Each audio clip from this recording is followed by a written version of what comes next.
program, and that is Dr. Na Dove.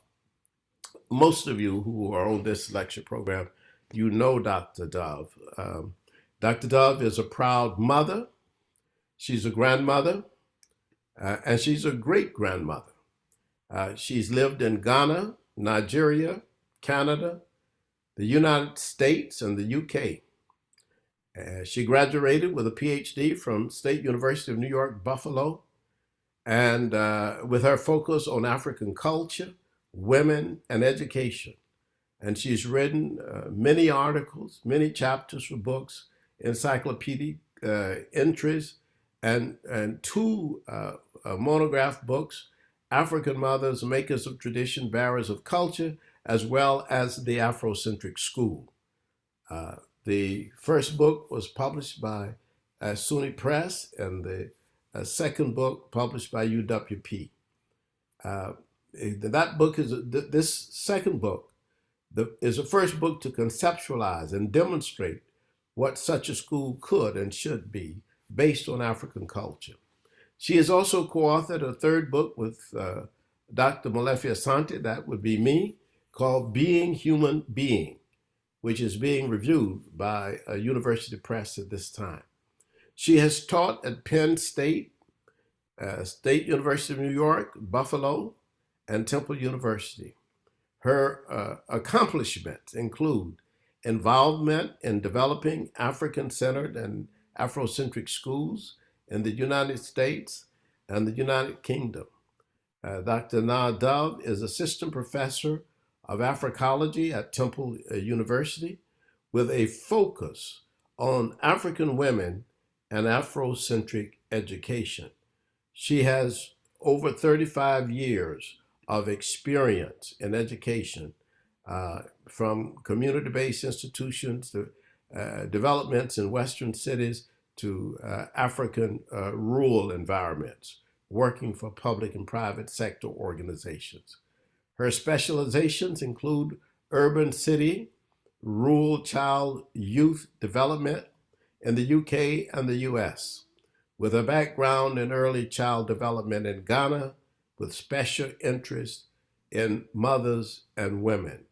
And I just want to take this time to introduce to all of you who are present at this lecture, actually one of the most popular professors we have at Temple University. And in fact, the one who has always received the highest evaluations from students. At this time, Dr. Na Dove. Thank you very much. Thank you very much, Dr. Asante. You know, I have a parade of people that I have to thank for being here at this moment in time, and I hope that I can thank some of you, and I thank you for coming to this meeting. And thank you, Dr. Asante, for believing in me and enabling me to teach in the department, which is the one place in the world that I most wanted to be. And I'm very happy to be there because of the free thinking on behalf of African people. So thank you. And I plan to show a PowerPoint to illustrate what the book is about, and to show bits of the book. So hopefully I'll be able to share screens and everything will happen in order and it will be all right. And so I will begin with sharing the screen and going into the PowerPoint.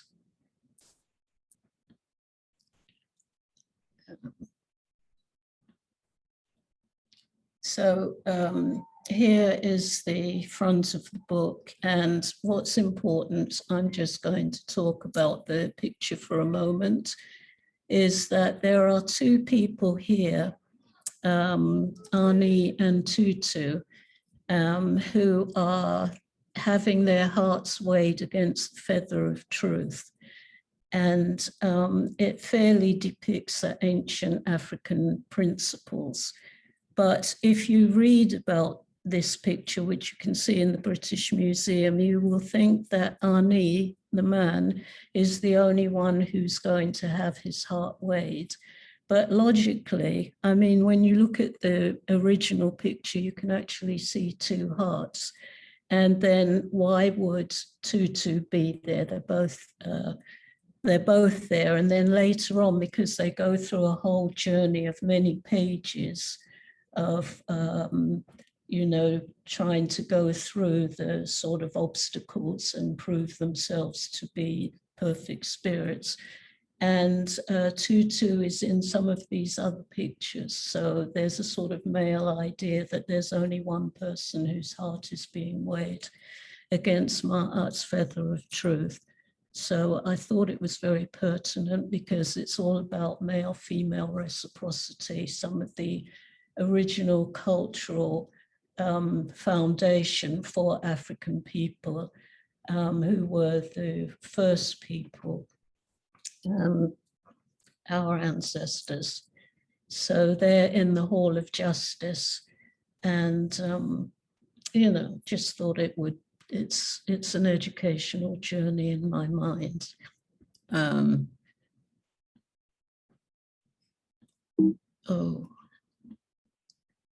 Okay, so I have put this here because I think it's very relevant to me being here at this time, because a whole lot of people have influenced my life, and of course they can't all be here. But in relation to the book, I want to point out my children who were, you know, the first people that I, you know, tried to input my ideas of what an education should be outside the school.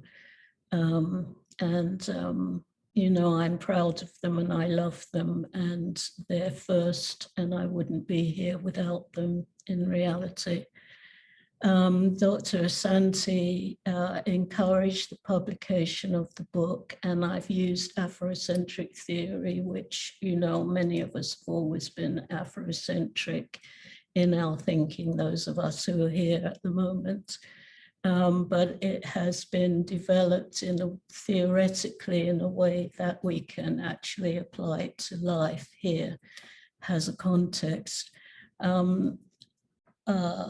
Carmel Cameron, she and I started a supplementary school in London, and essentially we did this during the supplementary school movement that was happening, where Bernard Cord had understood that African children going into the system were going straight into educationally subnormal schools, special schools, and their parents were being told that these special schools are special, you know, but not special in the sense that the children were being undermined, their integrity, their thoughts, their existence. They were being racialized inside the construct of the idea of who Black people are.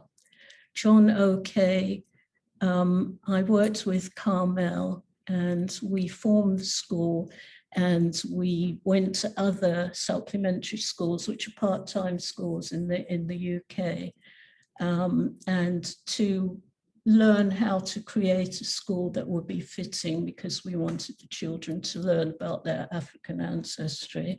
John O'Kay, who's passed last year, who's a very beautiful friend of ours, and he ran the Camden Black Parents and Teachers Group, and that is where we were enabled.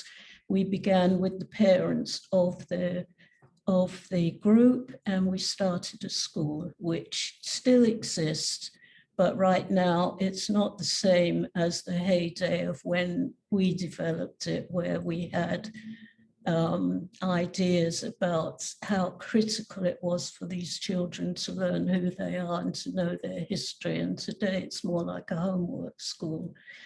Mwalimu Shuja he's a brilliant person who was the director of CB, the Council of Independent Black Institutions. So through him, I got that background. the privilege of being able to visit the schools and learn about the curriculum development that was going on in these schools, which are full-time African-centered and Afrocentric schools. So I have much to thank everybody for. Kenya Shuja is Mwalimu Shuja's daughter. She's also one of the editors of this book, and she grew up in these schools, full-time schools. So she has the actual personal experience and was helpful in the editing, and she is actually an editor.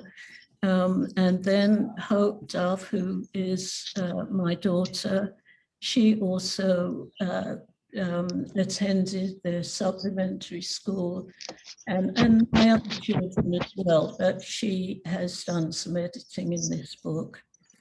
Augustine Agu, who is trying to get on, he was my line manager when I did the research in Ghana, and he encouraged the work. And when I arrived there, he said to me, well, where are all the Afrocentrists? Why are they not here? Why are they all in America? Why aren't they here in Africa? I couldn't answer that question, but he had a point. He allowed me to be the senior consultant on a baseline study that looked at child upbringing practices, mainly rural children and mainly children who were non-literate. And you may ask, why is that relevant to this book? So I will explain that, how important this work was, because it was the foundation of being able to understand the children's skills from an Afrocentric perspective, which I'll explain as we move on. Ayo Sakai, she is the publisher with UWP, who actually invested in this book, which is a very difficult book to promote with publishers to publish, and Ayo is a person who has struggled to create a publishing company that sells books, African books, Black books that tell truth. And it's been very difficult for her, and she's had this publishing company for at least 15 years. And she seems to be a child, so she must have been a child when she started this book. She's a very a great woman, great young woman with her own daughter, and she invested in this book, and I'm so honored because, these books don't get published usually. So I also wanted to praise those who believed in the book and put their names to the book. I have to take responsibility if there's a problem with the book, but these people were beautiful people who read it and believed in it and put their names on it. So Dr. Joyce King, who's in Benjamin May's Endowed Chair for Urban Teaching, Learning and Leadership, that's nothing compared to actually what she does, as it is for everybody else. I can't explain all the great things that they do because everybody is an activist. Dr. Margaret Busby, who has publisher, writer, broadcaster, says nothing of her either, but she is a brilliant person who has not only endorsed the book, but she in her own right is a person who is a leader in terms of publishing Black books when they weren't being published in the 70s, and promoting women of African descent. Dr. Sally Ann Ashton, who is a doctor of Egyptology, and of course some of my book includes is founded on Egyptological ideas from ancient Kemet. And she has a degree, a doctorate in Egyptology and psychology, because Egyptology is not actually an easy thing to promote, especially when you're taking a Ethiopian Afrocentric perspective and understanding its root in African culture. So that's why she is a doctor of psychology now. Dr. Charlotte Thorpe Parnell, retired, was a Dean of Language Arts, and she sent her children to Afrocentric School. So you know, to have her endorse the book when she's actually experienced the whole thing was really wonderful of her. Dr. Augustine Agu, he was the person in UNICEF. He was the director of education at UNICEF in Ghana, and he was the one who enabled me to do my research and promoted me as a senior consultant in a baseline study. And Dr. Kimani Huzi, who is a hematologist, who is actually my he is a professor in the department as well, and his area of expertise is in classical African history. And so he also endorsed the book. So I'm privileged to have these great people to do that. I just mention that our department, the Department of Africology, is grounded in Afrocentric theory. And it's most important in addressing the matter of education, because education, of course, from an ancient African perspective, is completely different from something that we call education here in the West. We call it, as Dr. Shuja said, schooling, which is just to train you to understand the basic principles of living in this society, whereas education is a lifelong process of understanding the culture that you live in and developing your own cultural knowledge to understand who you are, what your cultural identity is. And of course, we've had a cultural identity, actually a racial identity imposed upon us when we're actually, there is only just one human race. So this cultural identity has issues and problems, you know, in the racialized hierarchy, from white as the most superior to the blackest person being the most inferior. So these constructs of race have minimized our potential. And so I'm using the African idea of education as the basis for this book, which is to really to become enlightened. So the need for the book is, you know, many parents and educators have been aware of the miseducation of African children for years. So this is nothing new.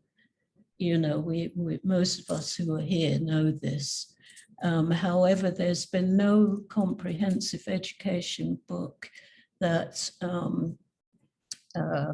gives people an idea of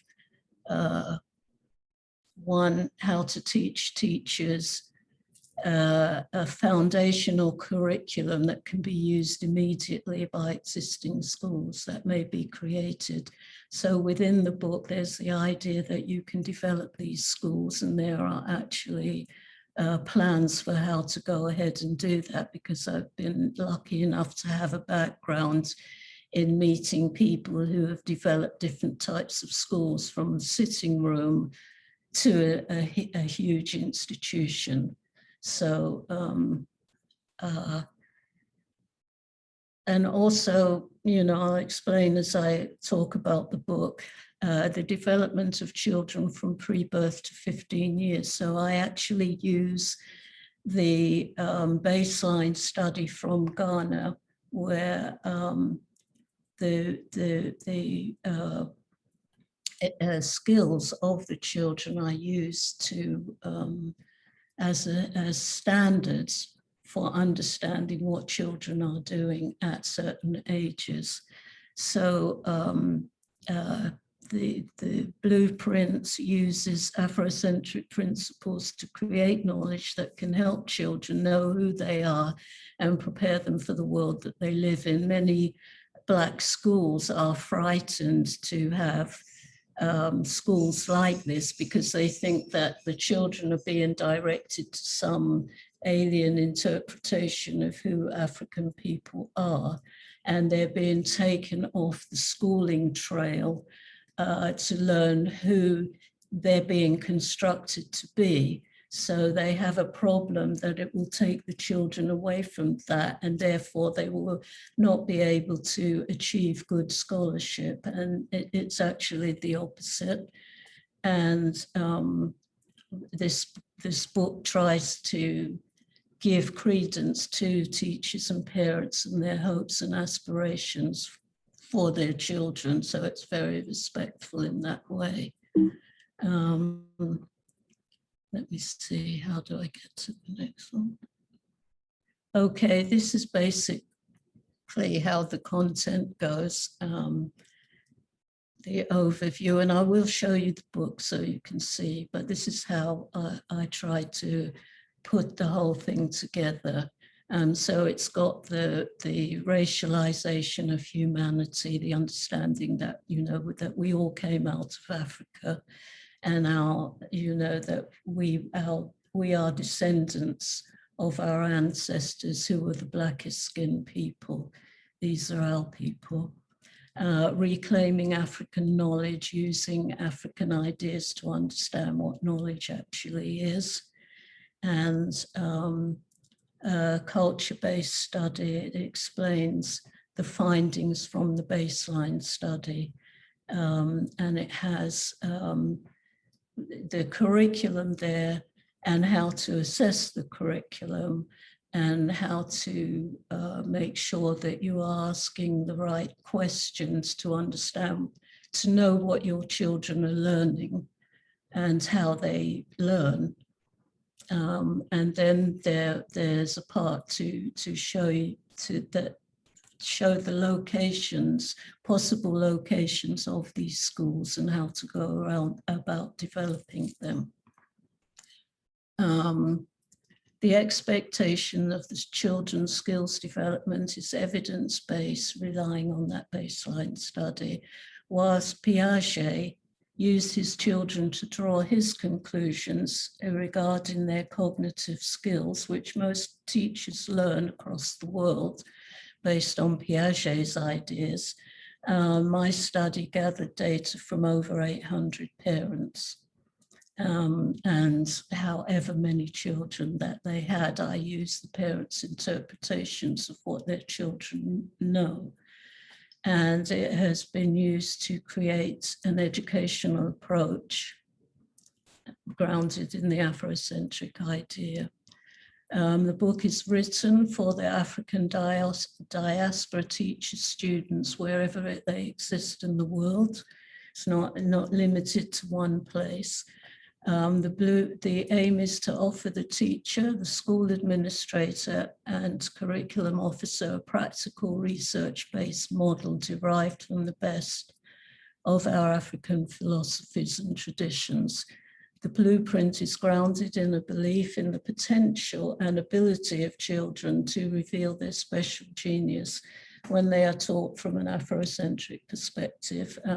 They are just taught truth, and children respond to truth because that is the logic that they have. If you don't tell children truth, then they can't develop logic because logic is grounded in truth. So when they're lied to, they become illogical, as any humans do, but the children are most vulnerable to that. So that is taken into account in this book. So it offers a foundational curriculum for girls and boys. The educator who would teach the children, and I've tried to define and describe what an educator should be in the book. The reader, who may be a parent, guardian, or interested person, that is who will be interested in this book. The administrator who wishes to develop Afrocentric School, the student who will learn from the curriculum, and the scholar who will find new theories, approaches, and practices for study. So it's not limited, it's an ongoing developing education. The more knowledge the parent, educator, and child know about the true history of Africa, the more enabled the child becomes in knowing who she is, who she or he is in the world at this time. And that has come from experience.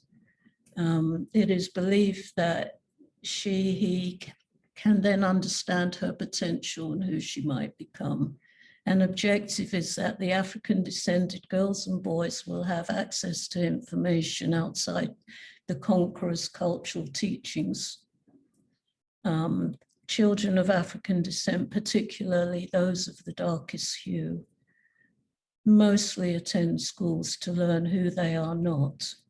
Without knowledge of their cultural history, her story, we are left uneducated about who we are and what our ancestors have achieved.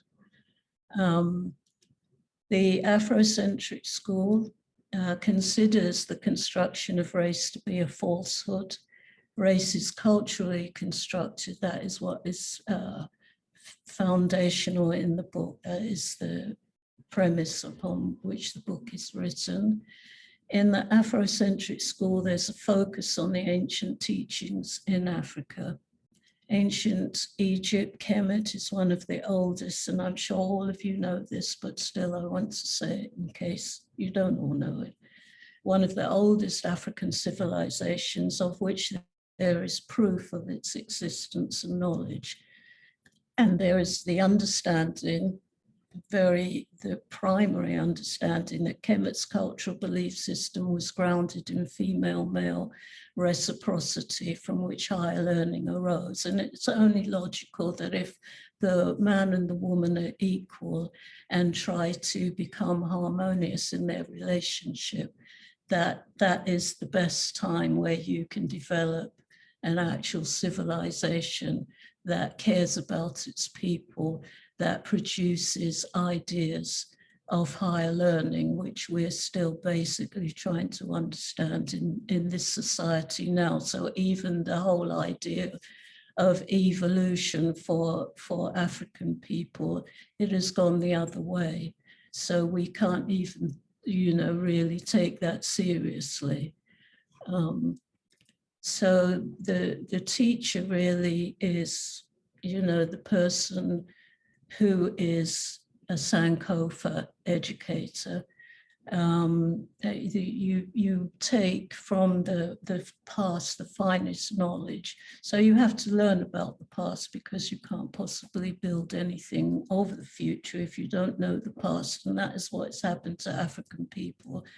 The children go to school and learn a past that has been constructed that isn't true. And there's no evidence of what came before the conquerors developed the idea of the past. So this book overrides all of that. And the teacher actually is not perfect, is learning and growing, and has to accept that as a teacher, and is an example to the children. So it's pointless behaving one way and then expecting your children to behave another way. So there has to be an alignment in there. And to think that we're perfect is a sign of madness, because we're all learning and growing and we never stop that, and and the children trust us when they know that we're learning and growing, because they can always see the mistakes and and the problems. If you act as if you're perfect to them and you know everything, children will deal with that. They won't be happy with that.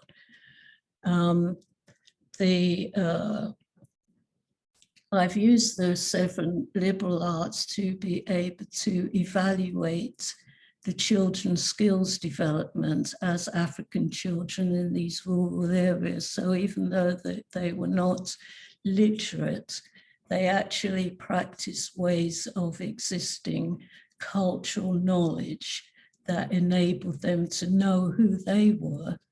And I used the 7 liberal arts from Kemet, which grammar, rhetoric, logic, mathematics, geometry, astronomy, and music, because together they are the key to enlightenment together.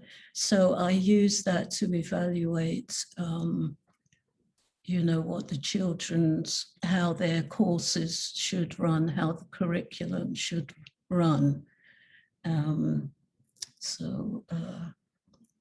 I've got an example and I hope it works, but this is, I've got websites inside the book that you can use to enhance and build, because this is a blueprint.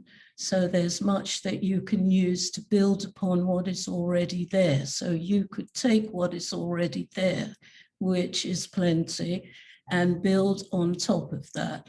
And so in the 3 to 5-year-olds, I have the example of this young man, and I hope you can hear him.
Isaiah, do you ever teach your little brother?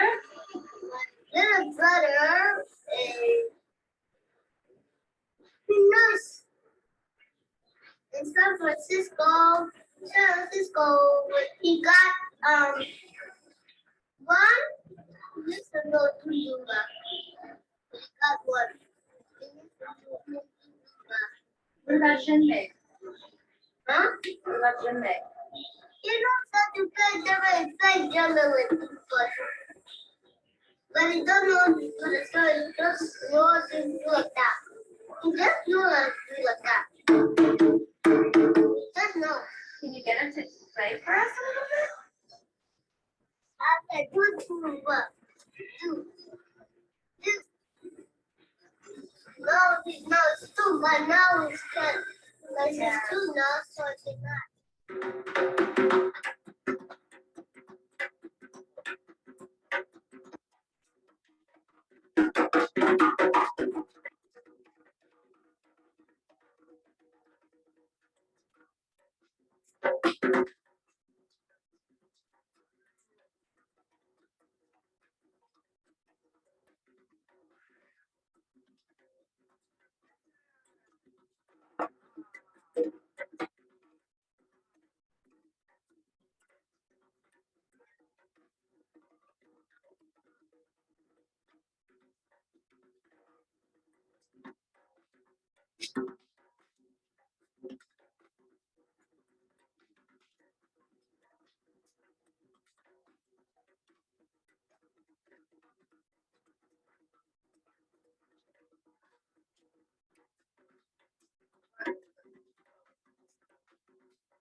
So I'll end with that, and then I will show you some of the pages in the book.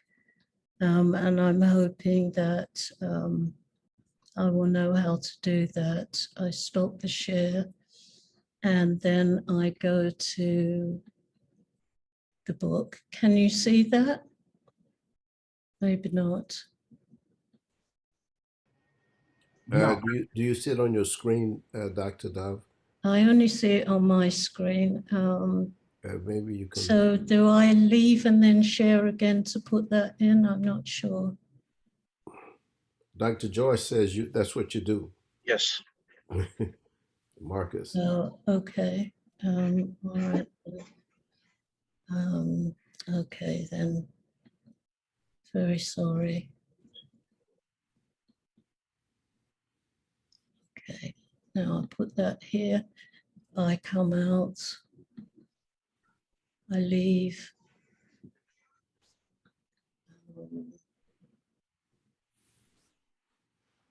And then, There you go. That's it. I share the, is that already done? Have I shared? I'm viewing We see the book cover. Johnson's screen. That is what you had in mind, right? Yes, but I had pages of the book, so I just wanted to show you some of the curriculum for the different ages of the children.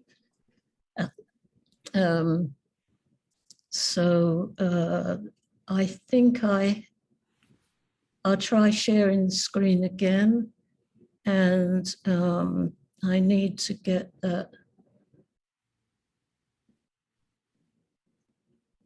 that's it behind, but I'm not sure how to get it on here.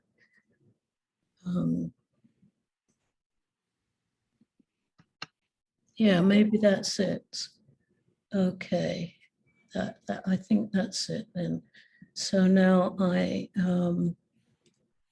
need to turn the pages. Do I turn the pages now?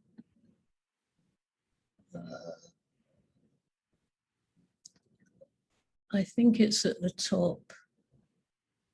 That's it. So you can use the down arrow, like the down arrow just under where it says Afrocentric book at the top. Typically the page up, page down buttons on your oh, I keyboard. see what you're saying. Okay. I'm going to try, I had a list 182, I think. I'll try to get to that if I can.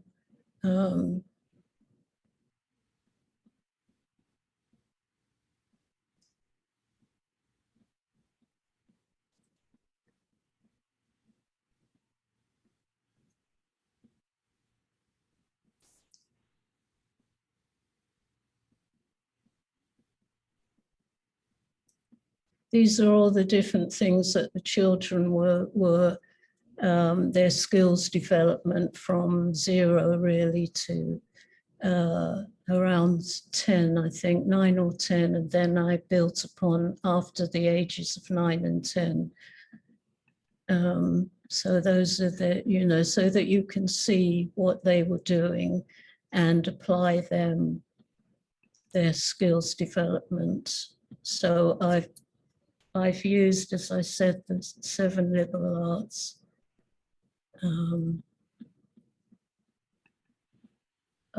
Right, I think, which one was the first one? No, it's 100 and something. Sorry, it's a bit slow.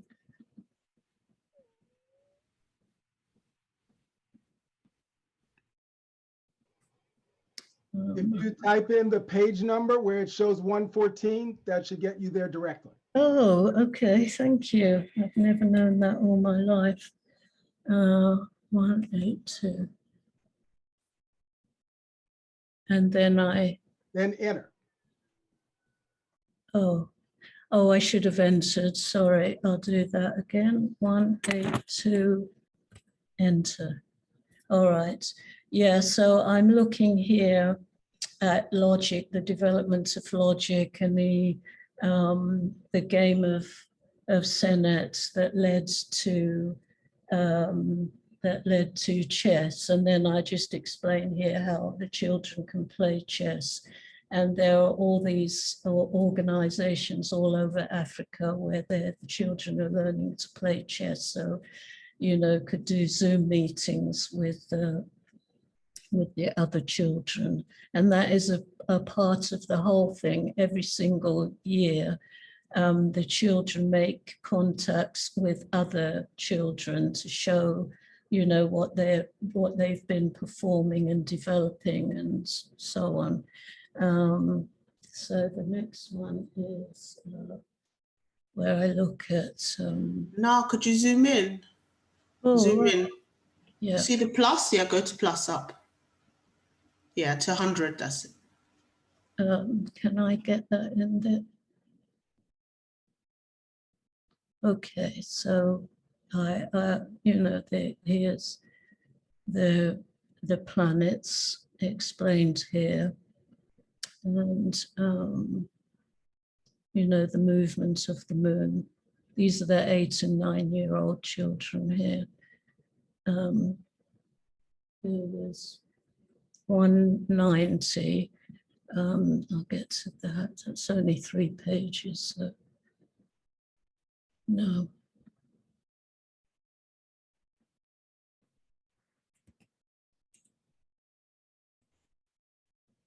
Oh, right, yeah. Okay. Maybe I've done too many pages there.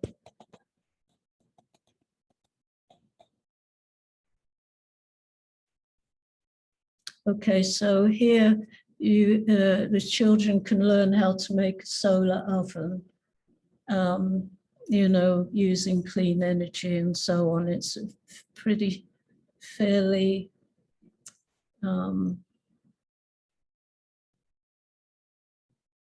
it's all explained, you know, what everything is and how to do it and so on. I didn't do anything that I didn't understand or that children roughly of these ages wouldn't understand.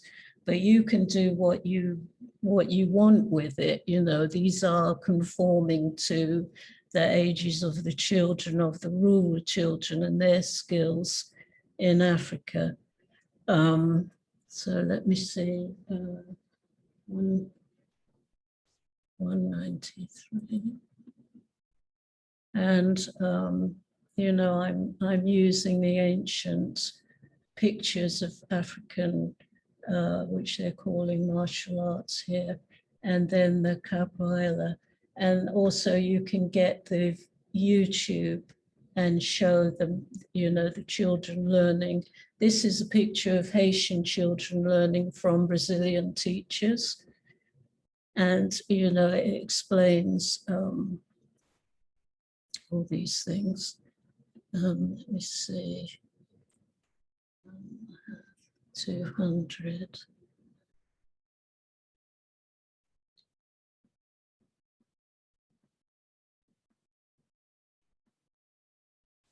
Yeah, so I wanted to, look at the San people. You can see the different paintings that the people have done thousands of years ago. And these people, are our scientists who were considered to be intermediaries between apes and humans by Charles Darwin and other such people in the construction of race. But they, 40,000 years ago, actually knew the movements of the moon and so on. And these are their ancient paintings, which are absolutely stunningly beautiful. It's a painting from Chad.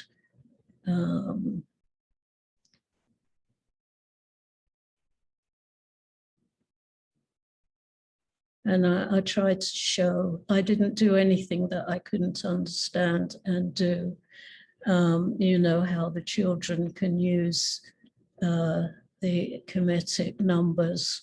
And so there are all kinds of tests for them to use those, to use the numbers. Let's see, 232.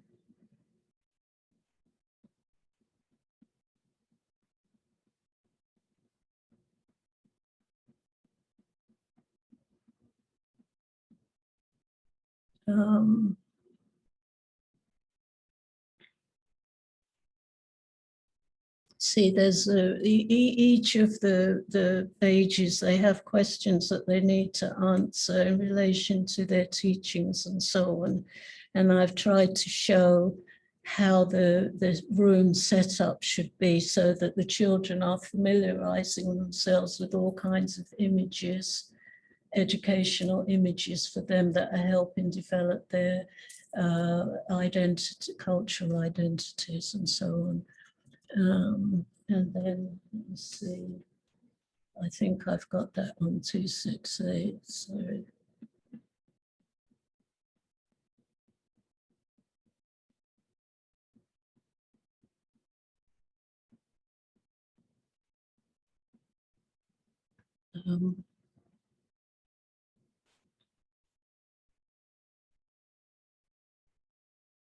So, here, the myth of race and so on, those types of things. And I'll end up with, I think, page 319. It just gives you an idea. And the thing is that it's a blue,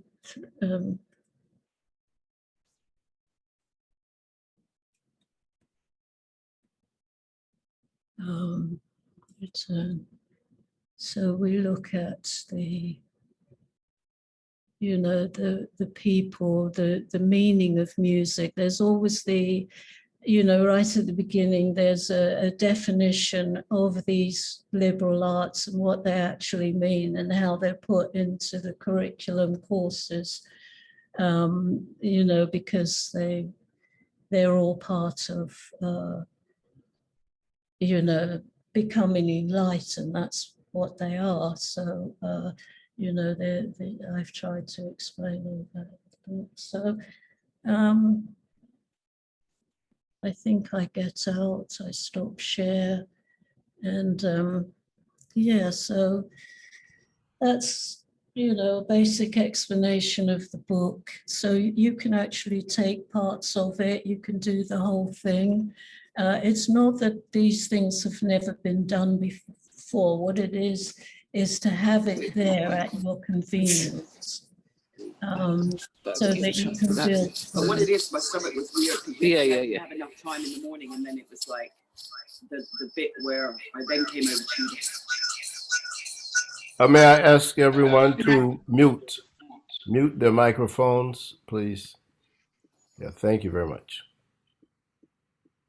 So, do you have questions and things like that? I don't know how much time there is.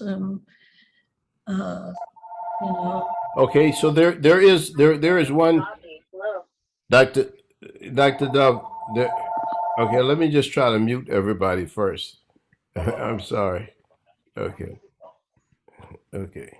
So, and Dr. Dove, you can unmute yourself. I'm sorry. But one of the questions that's in the chat was, how do you get the book? And Oh, yeah, and well, you that was, know, I did mention that Io Sakai at UPW is the person who's published the book. You know, she publishes African Truth, so it's difficult. But it's available on Amazon, because that's the easiest way for her until her publishing company becomes big enough for her to actually directly get you the books. So, Io, you're there, you can explain, can't you? Thank you so much, Dr. Dove, and congratulations again, an amazing lecture. And thank you so much, Dr. Asante, for all your support and everything with Universal Right Publications and Dr. Dove's book. The book is actually available internationally everywhere books are sold.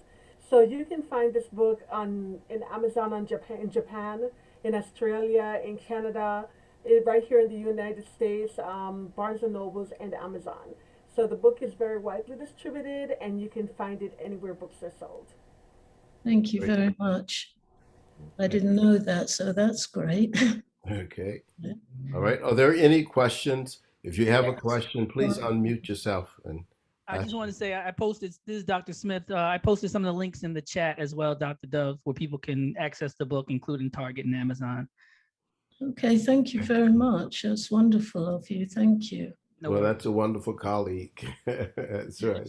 Yes, we need professors together in the Department of Africology. Thank you. Francis. Yes, good to see you, Dr. Nadov, again. I don't know if it's anger on my part, but every time I come to this forum, Molefi Kete Asante Institute for Afrocentric Studies, I get angry. And I don't know whether we should go to Africa and then get departmental heads and principals at gunpoint to change the curriculum. Yes, look at all these beautiful things inside here, and you don't see them in Africa. I get so angry. I get so angry. What can we do to Yeah, you see, the thing is, because it's a cultural thing, the culture has been imposed through, we call it colonization or whatever, but the conqueror's culture has been imposed on our minds. And we've been taught not to respect or love Africa or ourselves. And the darker the skin, the less respect. This is what we've been taught. So we can look African, but behave like the conquerors, whoever they are. They could be Arabic conquerors or European. They have the same anti-African, anti-Black beliefs and anti-women beliefs. They have the same ones. They're like cousins. Well, we all came out of Africa, so we definitely are related. But you know, because of the cultural thing, we don't have an allegiance. Our allegiance is to the conquerors because they've placed their schools, universities. I mean, Dr. Asante has traveled across the whole of Africa, and there are no African universities teaching anything about Africa. So when you say gunpoint, that's how people got to be thinking the way they do at the moment. So maybe that's the answer, but I don't know. Thank you. Okay, are there any other questions? I just wanted to ask Dr. Dove something. Yeah, I'm just really impressed with how well researched your book is and how in depth it is. And how long did it take you to write it? Well, you know, it's taken me all my life to understand it, really. And all the people that taught me are the same people that teach you, you know, Asa Hilliard, you know, Anthony Browder, you know, you name them, Chancellor Williams, Dr. Asante amongst them, you know, all the people that have taught us. I tried to use that in the book, you know, so really it's me piecing together the knowledge from the people that I've learned from and applying it to reality. you know, so bits of it you could say are mine because I put it together in a certain way. But, you know, the knowledge is African knowledge. And you know, I try to do my best to bring that to us so that we can know who we are. And I know that it's years. Wow. But I did it in a few months. That's amazing. So you put it all together in a few months. So a whole lifetimes of work. But what do you think of the UK institutions, higher education, now trying to, well, consider decolonizing their history? I know there's a big resistance with the, you know, white professors and academia. How have you played a part in trying to change, or you just given up on them because they just no, you can never give up. You know, that's the struggle, isn't it, of being an African person. It's a daily struggle. You don't ever give up unless you don't want to live, or unless you don't believe in change. So, you know, there are members of us all over the world who are all trying to make these different types of changes. You know, one of the ways of doing it, of course, is for us to get into these positions. But, you know, essentially, they're all culturally grounded in, you know, white supremacist beliefs and values. And so when we're students and we go into these places, we try our best to, you know, bring those things in, but we can't do it fully because we won't get any of the degrees that will put us in the position of doing something. So it's like Carter G. Woodson says, you learn their stuff and then you have another, you know, you educate yourself in reality so that, you know, you get what you need from them, but you develop what you must have for, you know, for us to know truth. It's all about truth. So, you know, and I believe any child can learn from this book. Okay, that's really interesting. Thanks. Okay, we have somebody else. Yeah, Dr. Dove, this is Eric Rosser. I don't have a question, but I have more of a comment. You know, I've been a part of your growth for quite some time. You have indeed, and I've been part of your growth. Yes, definitely. And being an African-American male who has been schooled in schools here in the United States, you know, I can really appreciate the work that you have continued to engage in to really educate us, educate, you know, not just, you know, us here in the United States, but educate, you know, all of us throughout the African diaspora. I appreciate everything that you've done, and I look forward to reading, you know, the book. I ordered it from Amazon the other day, and I'm expecting it to come in the next couple of weeks. So I really look forward to reading your book and being able to, as superintendent of a school district here in New York, being able to take some of your the information contained in this text and being able to share it through professional development with my teachers so that they can then begin the process of educating our youngsters versus, you know, simply schooling. So I do appreciate you and look forward to receiving your book. Thank you, because you're such an important person as well, because you can teach teachers like Dr. Joyce King teaches teachers, and she's always been on that, you know, teaching them truth. But, you know, thank you, Erica, Dr. Rosser, for your work, because you will make a great deal of difference. And as I said, you can take parts of it, you know, so it doesn't have to be the whole thing imposed on people who aren't ready. But, you know, you can get the environment in which you could start at the beginning, you know, because there are different models of the types of schools that you could develop in the book itself. based on the schools that I've seen that have been, developed, and that's, using our agency or whatever. But when there's already a system there, you can take some of it, as you're going to do. So thank you. All right, great. Okay. Hi, Dr. Dove. Hi, my name is Karen. I'm going to take 2 classes with you at Temple coming in the fall, and I can't wait. I am looking so forward to it. I have 2 children. They're 28 and 24 now, and I had homeschooled them. So this is going back to the 90s. And I've always somehow found myself in the realm of education. I have never come across anything even remotely close to what you have put forth. It is great. It is spectacular. Scholarly research written. Thank you so very much. I wish I had that back in the 90s. I wish. It is a parent's dream. Thank you so much, and looking forward to taking your classes in the fall. I'm really honored. Thank you so much. Thank you very much. Great honor. Okay. Are there any other? There's Coleman, is it? Coleman Young? Karen Coleman? No, Karen has just spoken. I've already, yeah. Yeah, Coleman Holmes. Somebody called Coleman. Coleman Holmes.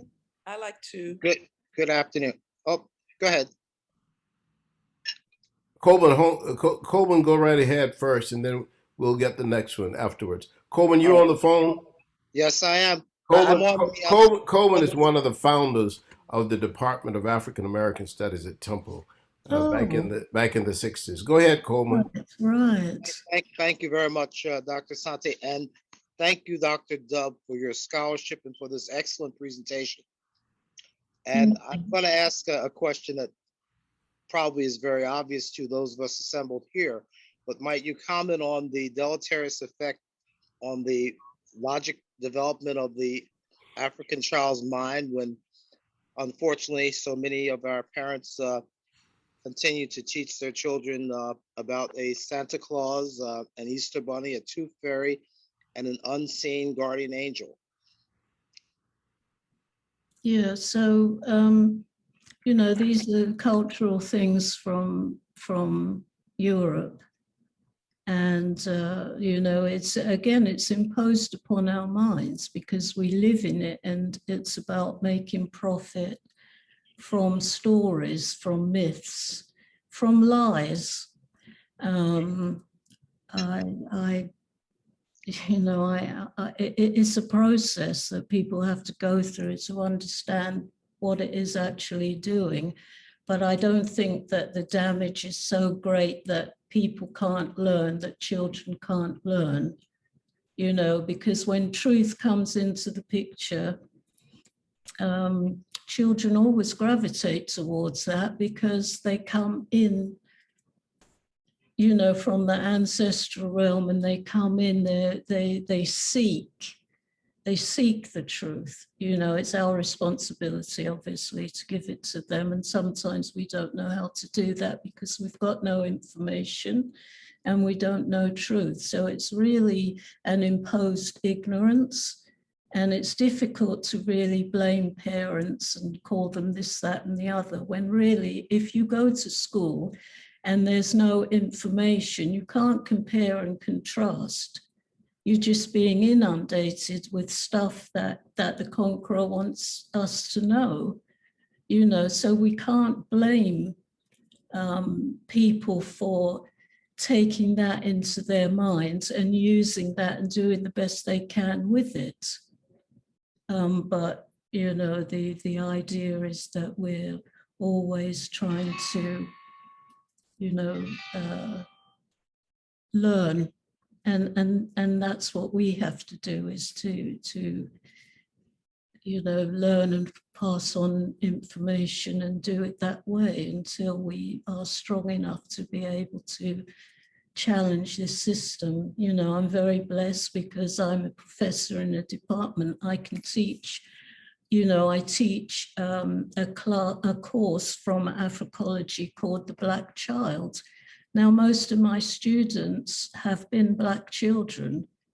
And, you know, so I am able to talk about what they learned. They will discuss what they learned at school. No one learned anything about Africa that had any meaning. But, you know, as soon as the students understand this, then, you know, a whole different way of thinking, you know, because when we know that we're culturally in tune with people who don't want us to know who we are, we can slowly remove that. So I'm in a position, a blessed position, where I can be able to reach out. But all of us can do that. All of us who are here that know, you know, everyone who's here actually knows what I'm saying. So, you know, and this is what we do, this is our responsibility. And for now, we can only do that. We can't just come in and do the full thing, it seemed, you know, but the more that we can do and work with each other, of course, to you know, affirm what we're doing and feel, you know, that we're not alone. There was another question. Okay, there was another question before. Yes, from Dr. Ya. Dr. Ya? Oh, and Zipporah Thelman. Okay. I think it was Zipporah, I'm sorry, was it? Yes. Go ahead, Zipporah. You have to unmute yourself.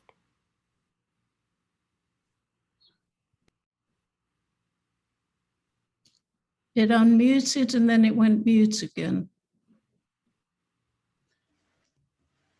No, that's it. All right, can you hear me now? Yes. Yeah.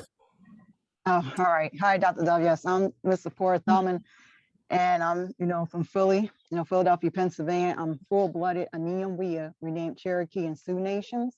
Mm-hmm. And the question that I have for you, Dr. Dove, is in your book, do you have names of chiefs and queens, you know, from the royalty, you know, I believe there are some names in there. Mm-hmm. And also you being a First Nations person as well, that also has to be understood in the, you know, like we all came out of Africa. So phenotypes changed, but the point is that values and beliefs didn't necessarily change.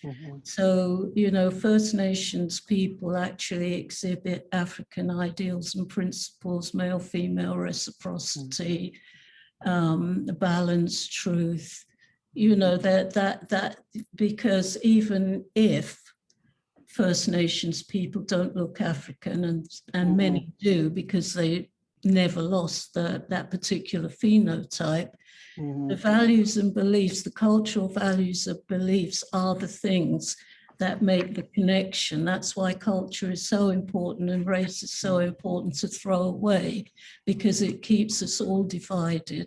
Whereas culture, we can see the similarities and come together in this way. All right, and the next thing I want to say is regarding what you said about the phenotypes, the Sambo label, the connection I seen was that it was, you know, the indigenous / aboriginal of, you know, the dark skin, you know, the indigenous dark skin, you know, or red pinkish lip ancestry.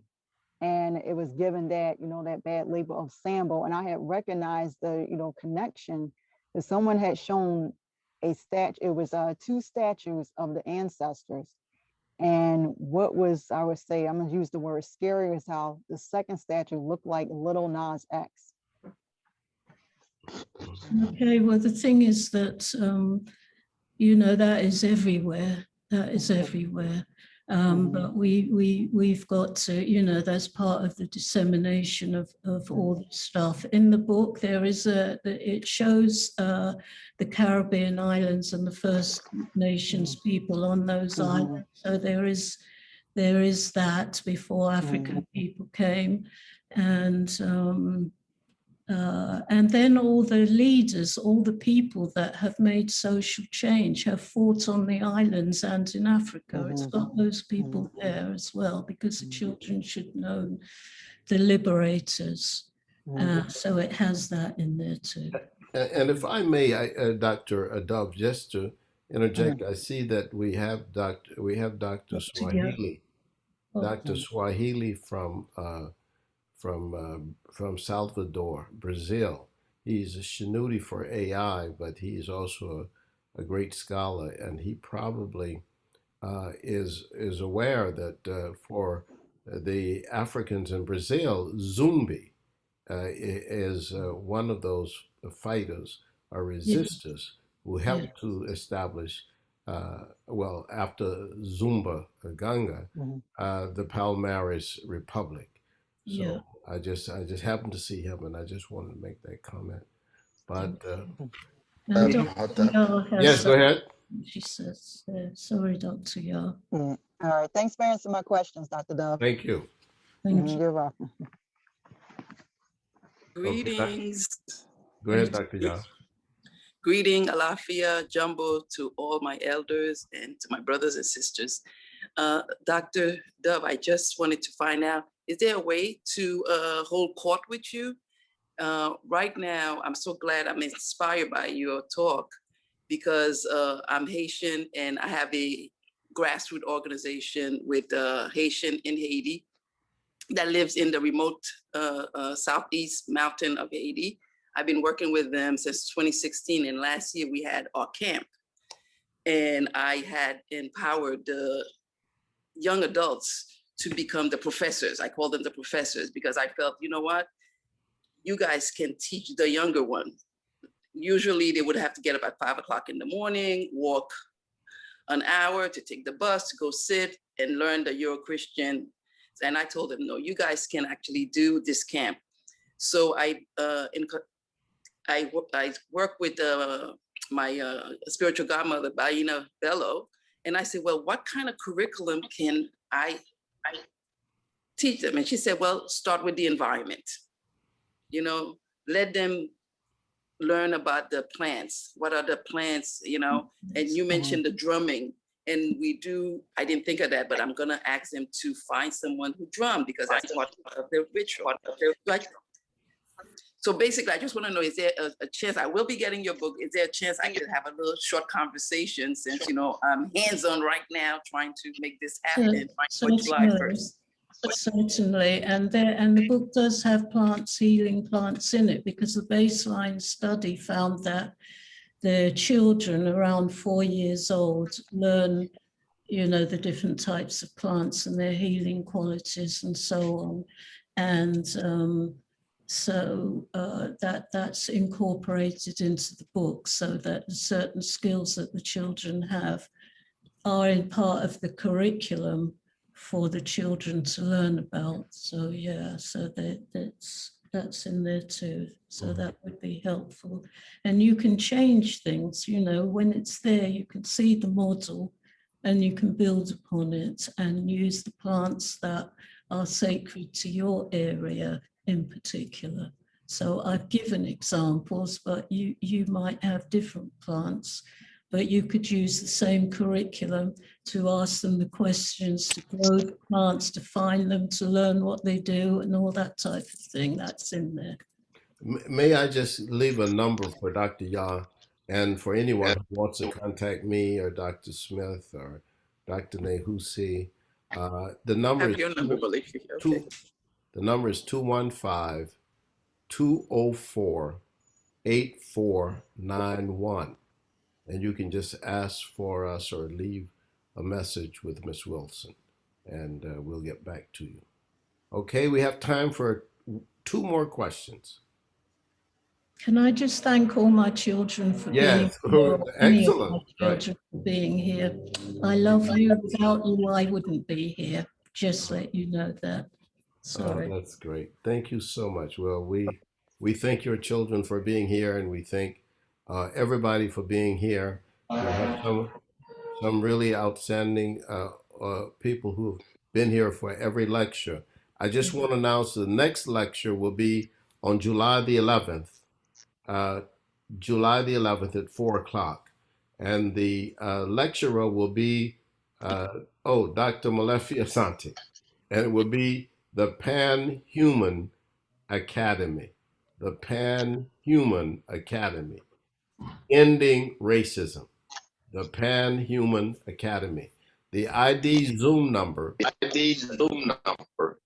is 870-0184. 3051. Let me give it to you again. It is 870-0184 3051. That's July the 11th. We just look forward to seeing you on July the 11th. Once again, we want to give a strong thanks to Dr. Nadav for a very powerful lecture. And I mean, you know, you always learn something when you listen to her. And I want to thank all of our friends who have come. We just had somebody just came in just now. So we just admitted them, but we're leaving, but it's been wonderful. It's been great, and much appreciation. I see we have always Dr. King, Dr. Mecca, and all these Dr. Smith and Habiba and Carlton Sudan. These people are regular people, and Mutu, my friend from Paris, who has to be up late tonight to hear us, and we want to thank Mutu as well. I always have to do that because it's a real sacrifice, but it's a beautiful thing, and all the comments were just positive and powerful today. And this recording will be available on YouTube in about 2 days. I will send it to my grandson, who will then upload it for me onto the Molefi Kete Asante Institute. I think it's called Media Light, a media site. So that's where you will get this lecture. Thank you very much, and y'all have a good day. Oh, I'm sorry. One person, Vortex. Yeah. Can you hear me? Yes. Okay, yeah, my name is Tawanda. Greetings to everybody. I'm Tawanda Chimangariso. I'm from Zimbabwe. I live in Philadelphia. So I have a question. You guys, I heard you talk about the curriculum and you teaching the Afrocentric type of education. Do you guys teach, do you have any chance or knowledge that you're going to teach archaeologists to the Black people? When you say ideologists? Archaeologists. I'm not sure I understand. Did you say archaeology? Yes, archaeology. Oh. That's what.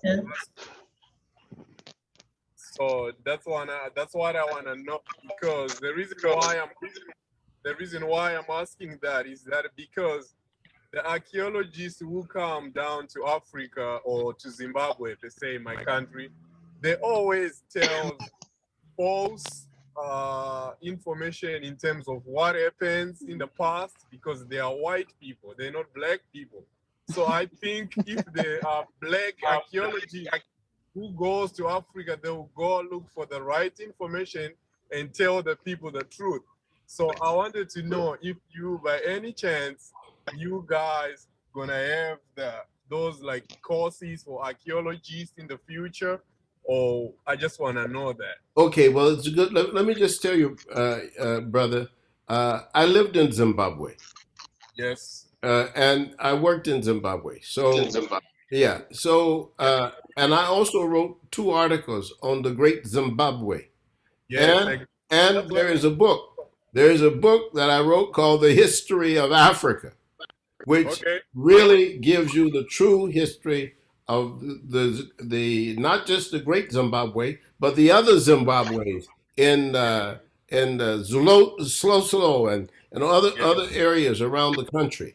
So yeah, but we are beginning to have people who are interested in the field, And I think that you will be surprised that there are many Africans on the continent who are now beginning to do this work as well. Okay, before I leave, I just want to say thank you and so much. I listened to you in the morning on the radio. I was playing on the radio and I heard you and you give us the ID for the Zoom meeting and I was like, I need to go and listen. Oh, thank you. I really appreciate it. It was my first time to go across something like this. Tatenda. It's a wonder. It's a wonder. But, all right. All right. So thank you so much, very much. I just got him. I just told him thank you. All right, we'll see you. We see y'all later. All right. Thank you so much. Bye bye.